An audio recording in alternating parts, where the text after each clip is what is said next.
Mesdames et messieurs, bonjour. Nous sommes dimanche et vous suivez le 6h30 de RTI1. Nana Nanguin Nyaba Thomas Majes, le nouveau chef du village de Songon Dagbe, en présence du Premier ministre Robert Begré-Mambé et de l'ensemble de Forces Vives. Il a été installé hier samedi. Le nouveau chef a aussi reçu son arrêté de nomination après l'action traditionnelle d'installation par les anciens. Une cérémonie d'intronisation suivie de bout en bout par Franck Kwadio.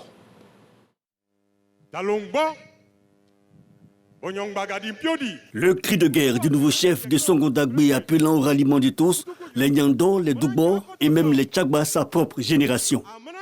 Tenant à la main le sabre, mais aussi la pagaie et les feuilles de rameau, trois symboles de pouvoir.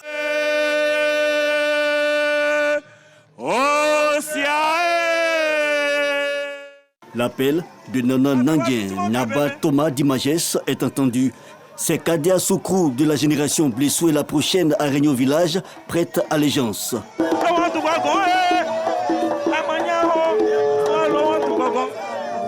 Tout un symbole avant l'acte 2. La reconnaissance administrative après celle traditionnelle en présence du Premier ministre Robert Begré-Mambé, parrain de l'événement. Elle est faite par le secrétaire général de la préfecture d'Abidjan qui rappelle aux populations leurs devoirs. Monsieur Nyaba Thomas Majes Nangui sera le chef que vous voudrez qu'il soit. Il sera bon leader. Si vous l'aidez avec franchise, avec sincérité dans l'exercice de sa mission. La remise de l'arrêté de nomination engage le chef à être un modèle, à l'écoute et impulser le développement.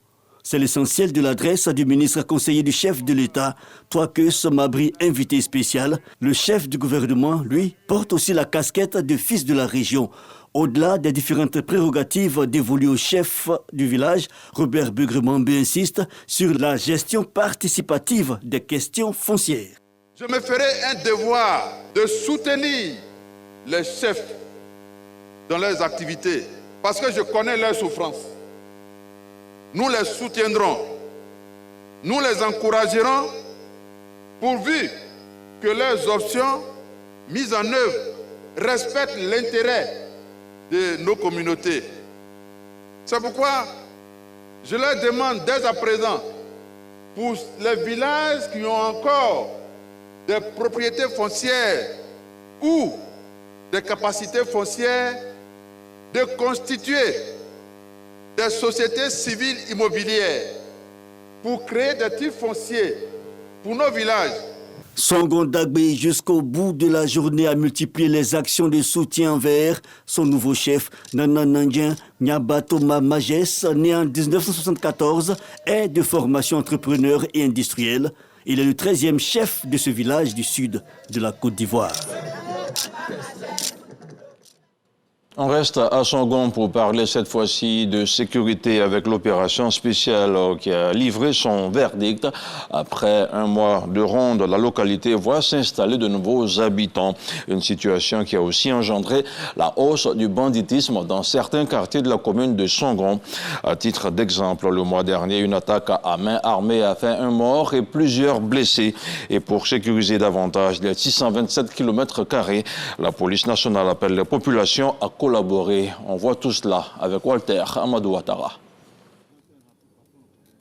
Il y a de cela un mois qu'une attaque à main armée a fait un mort et plusieurs blessés au sein de la population à Songon. Cette situation a suscité une opération spéciale de vacances sécurisée. 30 jours après son exécution, un bilan est fait. 33 fumoirs détruits, 2 individus déférés, 1559 personnes raflées. Armes saisies, 25. Engin à 2 roues, 41. Engin à 3 roues, saisi pour défaut de toutes pièces, 17. Stupéfiants et drogues de toutes sortes, 141. Même si la quiétude s'installe, l'opération de sécurisation continue à la demande des populations et de l'équipe municipale qui émettent encore des doléances. La police, votre détermination à assurer notre sécurité a permis une bonne réduction du banditisme à Songon. De notre côté, nous allons tout faire pour aider la police à avoir 1 ou 2 commissariats de police ici pour que le travail se fasse normalement. Nous avons demandé au DG de la police de tout faire pour nous donner au moins 200 éléments de GMI ici pour que vraiment tout Songhon soit couvert. Le directeur général de la police nationale rassure et sollicite une réelle implication des populations. J'ai été instruit par le ministre de l'Intérieur et de la Sécurité de monter une opération spéciale sur Songhon. C'est ce que nous avons fait et un mois après, nous venons de faire le point qui est satisfaisant. À côté du point fait, nous avons voulu faire un comité consultatif éthique qui veut dire qu'il faut que nous nous mettons ensemble. La police et la population, nous sommes de même côté. Le complément des policiers que vous trouvez insuffisant là, mais c'est la population de Songhon. Cette opération spéciale de vacances sécurisées a mobilisé 4500 forces de l'ordre, gendarmes et policiers à raison de 150 agents par jour sur un mois. Le ministre de la Santé, de l'Hygiène et de la Couverture Maladie Universelle a tenu hier samedi un point de presse. Pierre Nimba tenait à faire le point de la situation de l'épidémie de la variole du singe en Côte d'Ivoire. Une rencontre pour également informer la population sur l'évolution de la crise sanitaire, mais aussi pour présenter des mesures préventives. Un reportage de Sarah Tiéméné dans un commentaire de Franck Kodio. Depuis la détection du premier cas de variole du singe en Côte d'Ivoire début juillet à Tabou, d'autres cas ont été signalés à Abidjan et dans plusieurs régions du pays. Ce samedi 24 août, le ministre de la Santé, de l'Hygiène publique et de la Couverture Maladie Universelle fait le point. Dans notre pays, nous notons 32 cas confirmés. Ces cas confirmés proviennent donc de 15 districts sur les 113 que compte notre pays. Tabou, 1 cas. Yopougon, 6 cas. Koumassi, 1 cas. Cocody-Benjerville, 3 cas. Abobo, 1 cas. Sakassou, 4 cas. Meagui, 1 cas. Kani, 1 cas. Dianra, 9 cas. Daoukro, 1 cas. Danane, 1 cas. Yamsokro, 1 cas. 1 cas à Soubré et 1 cas à Bouna. Ces foyers n'ont aucun lien entre eux. Nous avons 272 cas contacts qui sont suivis dans les 15 districts sanitaires concernés. Parmi ces cas notifiés, nous notons à ce jour 6 guéris, à savoir 1 à Tabou, 1 à Soubré, 1 à Meagui, 1 à Dianra, 1 à Bouna et 1 à Sakassou. Nous doublerons malheureusement un décès survenu chez un patient ayant des facteurs de risque de sévérité. Dans le cadre de la riposte, les mesures de prévention sont renforcées dans toutes les structures sanitaires. Il faut noter que le district de Dianra est le district le plus touché. Vu le contexte particulier donc, de cette ville, nous avons diligenté une mission pluridisciplinaire avec un épidémiologiste, un hygiéniste, un infectiologue pour appuyer nos équipes locales afin d'apporter des solutions définitives par l'application stricte des directives. Le renforcement de la surveillance épidémiologique, le suivi des cas, l'amélioration des capacités de diagnostic, la prise en charge et la vaccination. Cependant, cette maladie détectée précocement et traitée peut se guérir avec peu de séquelles. C'est la raison pour laquelle nous recommandons à l'attention de toute la population l'observance des mesures de prévention, notamment éviter la manipulation des rongeurs, éviter le contact avec les malades, les cas suspects et les objets souillés, c'est laver régulièrement les mains à l'eau et au savon après tout contact, isoler les malades à domicile ou à l'hôpital, porter des équipements de protection individuelle pour la prise en charge des malades. Le ministère de la Santé, de l'Hygiène publique et de la Couverture Maladie Universelle rassure la population que les cas notifiés sont sporadiques, sans une véritable flambée localisée. En collaboration avec l'OMS et CDC Africa, le ministre exhorte toute personne présentant des symptômes de fièvre ou d'éruption cutanée à consulter immédiatement le centre de santé le plus proche. Direction l'intérieur du pays avec le conseil régional de la Bagoué qui a décidé de délocaliser ses rencontres ordinaires à Kanakono. Tous les membres se sont retrouvés dans la petite commune du département de Tengrela. Son président Bruno Nabanyekone y a fait le lancement des travaux de développement de la ville de Tengrela. On regarde le compte-rendu de Charles Tato. Accompagné de la quasi-totalité des membres de son conseil, le ministre de la Construction, du Logement et de l'Urbanisme, président du conseil régional de la Bagoué, a mis le cap sur le département de Tengrela. Bruno Nabanyekone s'est rendu précisément dans la commune de Kanakono pour les travaux de la 3e session ordinaire du conseil régional. Et chaque fois, nous allons aller dans des localités différentes, ce qui nous permettra de toucher du doigt les réalités locales, d'entendre les acteurs au plan local et puis de leur apporter une information qui est plus directe, qui est plus fraîche. Des travaux tenus sous les regards et la supervision du corps préfectoral de la Bagoué. Pour le département de Tengrela, le conseil régional a arrêté à son programme 17 projets de développement repartis dans les secteurs clés, notamment la santé, l'éducation, l'hydraulique et l'agriculture, pour un montant global de plus de 400 millions de francs CFA. Nous avons plusieurs projets aujourd'hui conduits dans le cadre du COSO et notre ambition évidemment ce sera de continuer à échanger avec les bailleurs de ce projet, mais également d'autres bailleurs de fonds pour la région de la Bagoué, de façon à mobiliser le plus de ressources possibles, compte tenu de l'ampleur des demandes de nos populations ici. Bruno Nabagno-Koné a procédé également au lancement de l'ensemble des travaux de développement du département de Tengrela, non sans visiter le centre de santé de la localité. À Kouadio-Blécro, une localité du département de Bokanda, les femmes de l'association Les Étoiles du Nzi ont reçu des dons, un don de plusieurs complets de pagne et des enveloppes pour le financement de leurs activités génératrices de revenus. C'était en présence du président du conseil régional, Nguessan Kofi Lataille. L'occasion a été saisie par les autorités pour inviter les populations à prôner la paix et la cohésion sociale. Le commentaire de Soro Corona de RTI Boaké. Au nombre de 400, les femmes de l'association Étoile du Nzi section Kouadio-Blécro reçoivent chacune un complet d'épargne, une récompense pour leur contribution au développement socio-économique de la sous-préfecture de Kouadio-Blécro dans le département de Bokanda.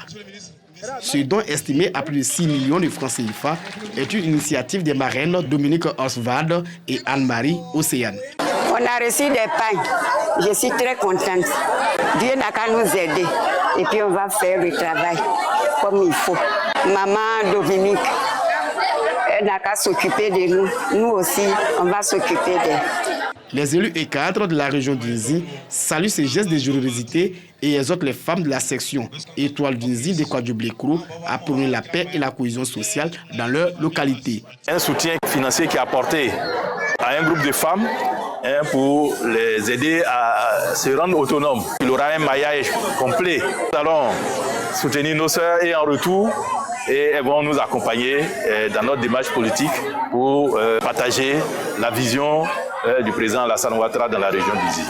Avant Kouadio-Blécro, la délégation des Étoiles d'Izi qui promeut l'autonomisation de la femme par le financement d'activités génératrices de revenus était à Bokanda, Bengassou et Nzé-Krekesu, où les femmes de leur section ont reçu un soutien financier et du matériel.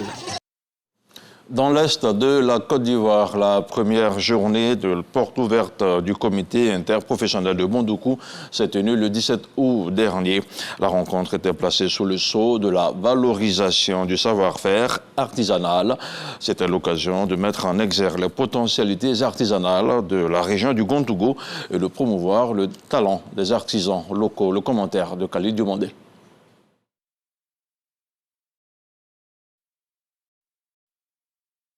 Au cœur de cette première édition de la journée porte ouverte du comité interprofessionnel de Bondoukou, région du Gontougo. À travers défilés et expositions, les artisans mettent en lumière leur créativité et savoir-faire.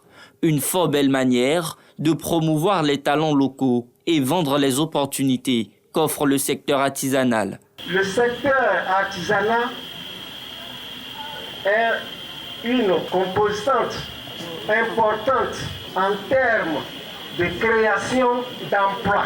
Je voudrais exprimer mon infinie gratitude aux artisans du département de Bondoukou. Pour ce premier événement du genre à Bondoukou, les artisans de la région bénéficient de l'appui de plusieurs cadres. À ma qualité de représentant du président du conseil régional du Gontougo, nous allons lui transmettre fidèlement tout ce que nous avons vu et entendu. Il connaît l'importance de la Chambre des métiers dans l'économie de notre pays, de façon générale, mais en particulier dans l'économie de la région du Gontougo. Je voudrais vous adresser mes chaleureuses félicitations pour cette belle initiative. Vous êtes en droite ligne avec la vision du président de la République. Le comité interprofessionnel de Bondoukou entend capitaliser les acquis de cette journée porte ouverte pour positionner le secteur de l'artisanat comme le moteur du développement économique dans la région du Gontougo. Les artisans se sont donné rendez-vous en 2025 pour la 2e édition. Dans l'actualité internationale, au Burkina Faso, la commune de Barsalogo, située dans la région du centre-nord, à 45 km au nord de la ville de Kaya, a été la cible d'une attaque par des groupes armés terroristes hier samedi 24 août, alors que la population aidaient les forces de défense et de sécurité à creuser des tranchées pour protéger les postes de sécurité. Des hommes armés ont ouvert le feu sur eux, tuant une centaine de personnes. Parmi les victimes, on retrouve des civils, des soldats et des volontaires pour la défense de la patrie. Plusieurs militaires sont également portés disparus et du butin de guerre a été emporté. Hors du continent africain, le Hezbollah libanais a annoncé ce dimanche 25 août au matin avoir lancé une attaque à large échelle contre Israël en riposte à la mort d'un haut chef militaire tué dans une frappe israélienne sur Beyrouth le 30 juillet 2024. Dans un communiqué, la formation pro-iranienne a indiqué avoir lancé une attaque aérienne à l'aide d'un grand nombre de drones sur le territoire israélien et contre une cible militaire qui serait identifié ultérieurement, ajoutant que son attaque allait durer un certain temps. Tous les vols au départ de Tel Aviv dimanche matin sont retardés et les vols à l'arrivée sont déroutés vers d'autres destinations, a annoncé l'aéroport Ben Gourion. Le ministre israélien de la Défense a décrété l'état d'urgence pour 48 heures. Et c'est la fin de ce flash d'information. Merci de l'avoir suivi et restez surtout sur RTIA.